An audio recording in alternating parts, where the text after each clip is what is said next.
أملاخ بزح ساعن ببزح منقدن قدم نبوتاتنا ونبيات كيلو تزارو أبزن دحروت معالفتات كنا بتوراس كله زقبرو ون علم زفتر ودو غيرو تزاربنا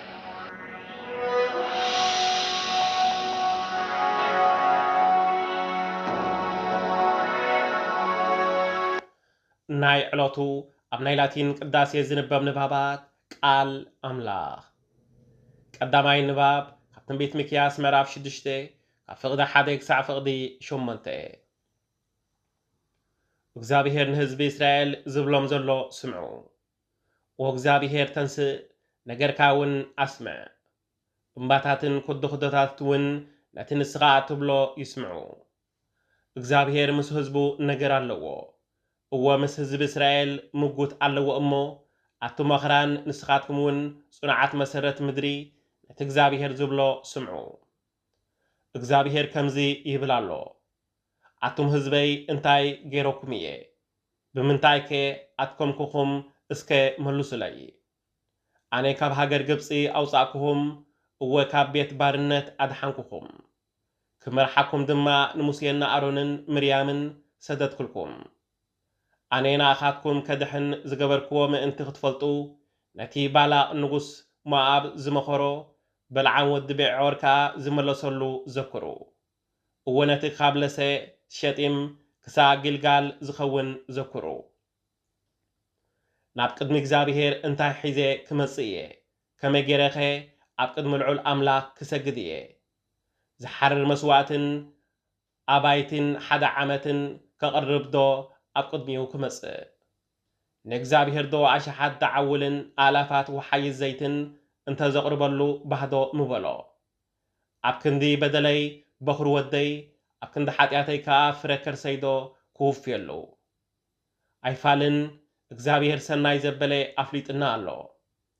ወይ ቅንዕና ክንገብር ምሕረት ከዓ ክንፈቱ ኣብ ቅድሚኡ ኣብ ቅድሚ ኣምላኽናውን በትሕትና ክንነብር እንተ ዘይኮይኑ ካባና ዝደልዮ ሓደ እኳ የልቦን ካልኣይ ንባብ ካብ መዝሙር ዳዊት መዝሙር 50 ካብ ፍቕዲ 5 ክሳብ ፍቕዲ 23 ነቶም መስዋዕቲ ብምቕራብ ምሳይ ኪዳን ዝኣትዉ ቅዱሳን ህዝበይ ኣክብለይ ይብል ኣሎ ኣምላኽ ሓቀኛ ፈራዲ ምዃኑ ሰማያት ይምስክሩ ኦ ህዝበይ ስማዕ ኣነ ክዛረብ እየ ኦ እስራኤል ኣንጻርካ ክምስክር እየ ኣነ እግዚኣብሔር ኣምላኽካ እየ ብዛዕባ እቲ ኣብ ቅድመይ ተቕርቦ መስዋዕትታትን ዝሓርር መስዋዕትን ኣይወቕሰካን እየ ግናኸ ኣነ ካብ ገዛኻ ዝራብዓት ካብ ቤትካ እውን ድቤላታት ክወስድ ባህጊ የብለይን ኩሎም እንስሳ በረኻን ኣሽሓት ኣኽራን ዘለዋ ከብትን ናተይ እየን ኩለን ኣዕዋፍ ኣኽራንን ናተይ እየን ኣብ ምድሪ ዝዋሰወስ ኩሉ ናተይ እዩ ምድሪ ናብኣ ዘሎ ኩሉን ናተይ ስለ ዝኾነ እንተ ዝጠም እኳ እንጌራ ኣይምለመንኩኻን ኣነ ዶ ስጋ ዝራብዓ ትበልዕ ደም ድቤላታት እውን እሰቲ እየ ንዓይነ ኣምላኽ መስዋዕት ምስጋና ሰዋኣለይ ንዓይኑ ልዑል እውን መብፅዓኻ ፈጽመለይ ብመዓልቲ ፀበባ ድማ ፀዋዓኒ ኣነ ከናግፈካ እየ ንስኻ እውን ከተኽብረኒ ኢኻ ንሓጠይ ግና ኣምላኽ ከምዚ ስዕብ ይብሎ ከመይ ጌርካ ኢኻ ቃላተይ እትደግም ብዛዕባ ኪዳነይ ክትዛረብ እትደፍር ክእርመካ እንትበልኩ ተግሳፀይ ትጸልእ እንትእዛዛተይ እውን ንድሕሪኻ ትድርብዮ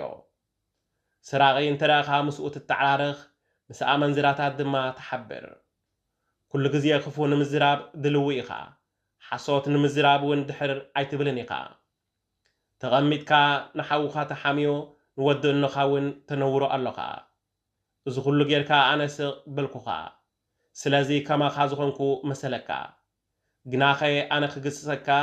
ሓጢኣትካ እውን ከፍልጠካ እየ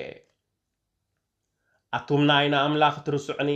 ኣነ ከየጥፋኣኩም እሞ ዘናግፈኩም ከይትስእኑስ ነዚ ዝብለኩም ዘለኹ ኣሰብህልዎ መስዋዕቲ ምስጋና ዝስዋኣለይ የኽብረኒ ነቲ ዝእዘዘኒ ኩሉ ከዓ ከድሕኖ እየ ሳልሳይ ንባብ ካብ ወንጌል ማቴዎስ ምዕራፍ 12 فقد 38 كسع فقد 42